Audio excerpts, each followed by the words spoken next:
روژا آلای کردستان هر سال هفته 12 هتا ساخ کرن. ای سال جبر هبونا کووید 19 و گرتنا درگاه خواندنگهان به شیوه گشتی بزاو و چالاکی لپارزگاه دوکت کم بود.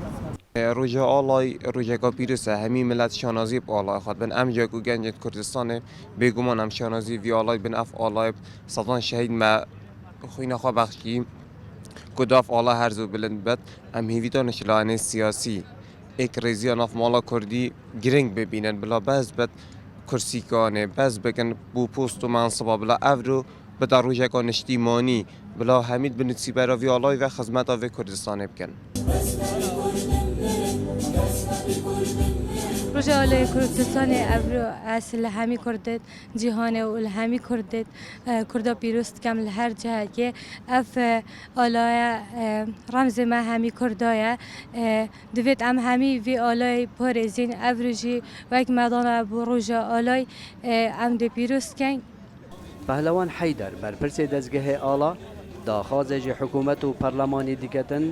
و روژه بروژک نشتیمانی بدن ناسینو یک دیزاین بو آلا کردستان هبیت لهر جهکی. وەکو دەستگای پەرستناڵای کوردستانی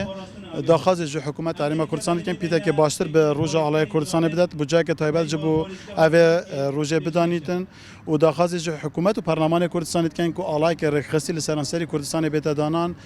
ji ber ku evrûkemê bînîn çendîn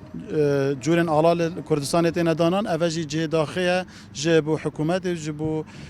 Perlemanê Kurdistanê diviya ba rêz li vî alayê hat baygirtin li zax û tadgehta xaneqînomenderîn êk şêwê ala heba bi êk standard bi êk dîzayn heba bondê ku alaya Kurdistanê dul sersiyê hindek jiha evrûke sêl serdûyê têde danan ev e cêdaxeye divitin pîtekê baş ji hulayê hikûmeta Herêma Kurdistanê ve pêde dan bi taybetî serokê Herêma Kurdistanê ciddî li ser vê babetê birawestîtin سروک حکومت هرم کردستانه.